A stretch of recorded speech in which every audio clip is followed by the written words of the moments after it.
السلام علیکم ورحمۃ اللہ۔ سورہ مائدہ مدنی صورت، 7ویں سپارے کا دوسرا رکوع، آیت نمبر 90۔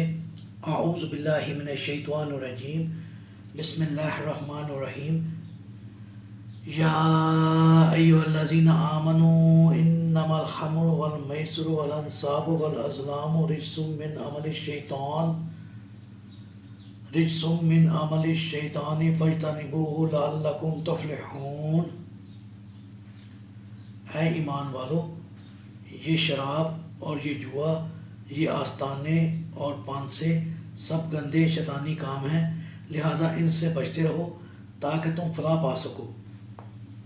جی، سیدنا عمر رضی اللہ تعالیٰ عنہ فرماتے ہیں کہ میں نے دعا کی، یا اللہ شراب کے بارے میں ہمارے لیے شافی بیان واضح فرما، تو سورہ بقرہ کی یہ آیت نازل ہوئی، یسألونک عن الخمر والمیسر۔ چنانچہ سیدنا عمر رضی اللہ تعالیٰ عنہ کو بلا کر ان پر یہ آیت پڑھی گئی۔ پھر سیدنا عمر رضی اللہ تعالیٰ عنہ نے دعا کی، یا اللہ شراب کے بارے میں ہمارے لیے شافی بیان نازل فرما، تو سورہ نساء کی یہ آیت نازل ہوئی، یا ایھا الذین آمنوا لا تقربوا الصلاۃ۔ چنانچہ سیدنا عمر رضی اللہ تعالیٰ عنہ کو بلا کر ان پر یہ آیت پڑھی گئی۔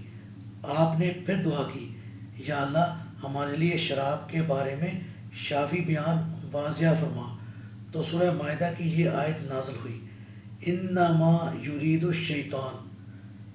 چنانچہ سیدنا عمر رضی اللہ تعالیٰ عنہ کو بلا کر ان پر یہ آیت پڑھی گئی، تو انہوں نے کہا، ہم باز آئے۔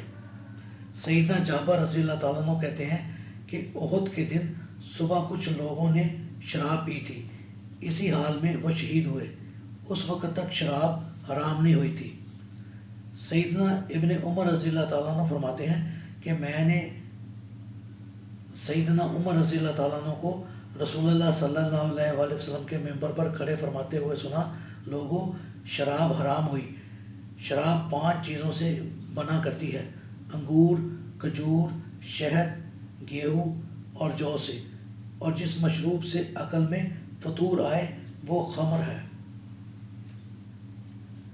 سیدنا انس رضی اللہ تعالیٰ عنہ فرماتے ہیں کہ میں ابو طلحہ کے گھر لوگوں کا ساقی بنا ہوا تھا، اور ان دنوں شراب فصیح ہی تھی، یعنی گندی کھجوروں کی۔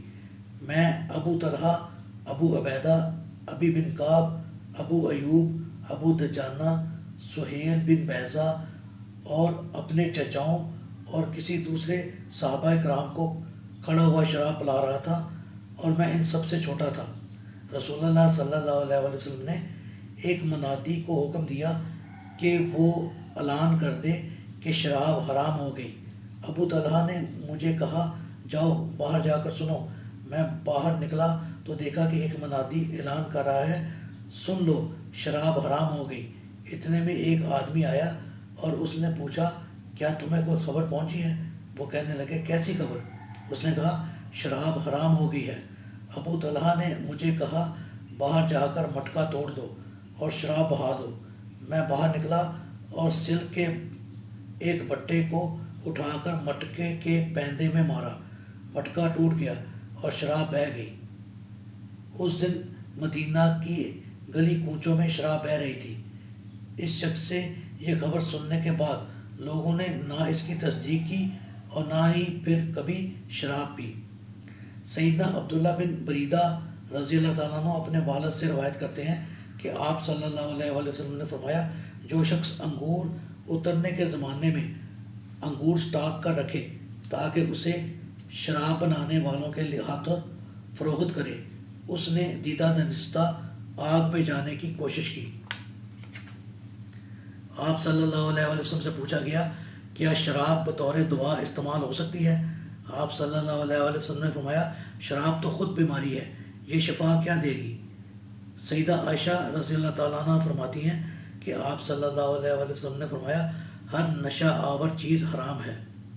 آپ صلی اللہ علیہ وآلہ وسلم نے فرمایا، جس چیز کی کثیر مقدار حرام ہو اس کی قلیل مقدار بھی حرام ہوتی ہے۔ آپ صلی اللہ علیہ وآلہ وسلم سے پوچھا گیا کہ کیا ہم شراب کا سرکہ بنا کر اسے استعمال کر سکتے ہیں؟ فرمایا نہیں۔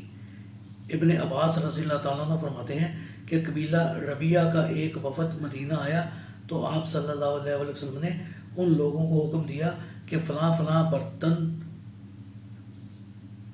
کسی دوسرے استعمال میں نہ لائے جائیں اور ان میں نبیذ بھی نہ بنائی جائے۔